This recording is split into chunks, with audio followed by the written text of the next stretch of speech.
Сәлем достар. Менің көрермендерімнің көбісі біледі, біз кезекті еңбек демалысымызға шығып, Шығыс Қазақстан облысы Боран ауылына келген болатынбыз. Ал келесі видеолар ол осы ауылдағы өмірімізден кішкентай үзінділер.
Біздің 50 жасымызға келе алмадық, негізі біз 50 жасымызға келеміз деп ойлағанбыз.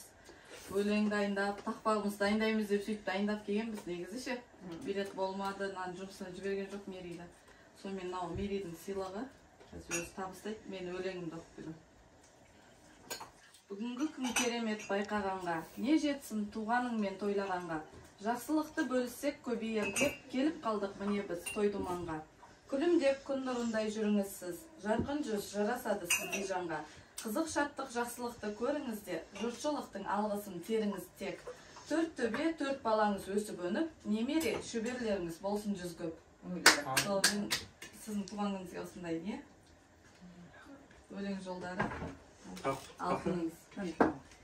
Рахмет. Чем бердің ба, сен? Айбеке берген. Рахмет. Әкеліңіз қане. Әшкөн. Міне, ей Әшкөн міне. Давай, ет жет. Әшкөн. Міне, құмтай. Бетім, бетім өтіне. Әкем өтіне. Беру. Айна, үстіңдір. Қызықтан көкөсін көрмей қалдым ғой.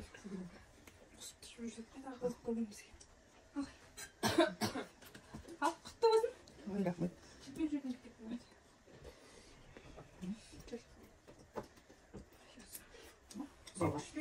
Папа, көзіңші.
Көршіміздің Ләйлім атты қызының 40-нан шығаруы болды. Соған біз шақырту алып, дайындалып, енем екеуміз бардық.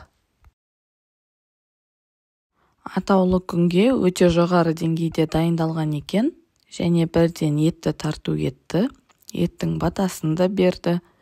Бірақ мен таңғалған осы екі жайт болды ерекше. Ол осындай 40-нан шығару бесік тойларда бізде оңтүстікте ер кісілер келмейді. Ал екіншісі бізде бірдей бір үстел істейді.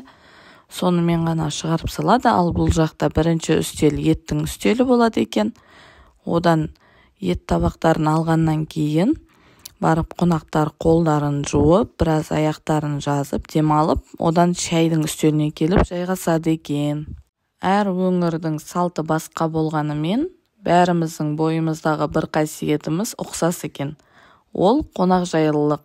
Қонағымызды құдайымыздай сыйлайтын біз қазақты осы біріктіреді екен. Және де кәде сыбаға сый сияпатсыз осы қазақтар ешқашан өз қонағын шығарып салмайды. Ол бәріне мәлім. Осы көріністі мен Шығыс Қазақстан облысынан да байқадым. Ауыл адамдарының бір-біріне ерекше ықыласпен, жылы көңілмен қарауы бәрібір кез келген адамды өзіне баурап алады екен. Ал мұнда біздің күйеу баламыз жайлаудан бірінші қарақаттарды алып келді. Жаз бойы осылай еңбектеніп, таудан, жайлаудан осылай қарақат теріп сатады екен. Негізінен ауылда түрлі жемістер, әдемі осындай талдар өте көп өседі екен. Ал біз тағы да дайындалып алып, отбасымызбен қонаққа шықтық. Мұнда менің екінші мамам, жолдасымның анасы, енем, мынау біздің ұлымыз бен қызымыз, Айбеке мен Қайрат. Екеуі де мысықты өте қатты жақсы көреді. Кез келген үйге барса, тек мысықты құшақтап алып жібергісі келмейді. Сол өзі ит мысықты қуалап шаршап, үйге келіп осылай талып ұйықтайды. Қызым осыған дейін келген кезде апасының осындай қиярлары мен компоттарын өте жақсы көріп ішіп жеген болатын. Сондықтан енем біз келмей тұрып, осылай кішігірім дайындалған екен. Әр жылы демалысымызда осы Шығыс Қазақстан облысының балықтарын жеп алып, одан кейін қайтадан Жамбыл облысына барғанда аңсап қаламыз, себебі өте дәмді, өте тәтті. Осы жолы өте көп пісіріп алдық, және де рахаттанып отырып отбасымызбен жедік.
Осымен влог соңына жетті. Менімен бірге болғандарыңызға рахмет. Алдағы уақытта кездескенше.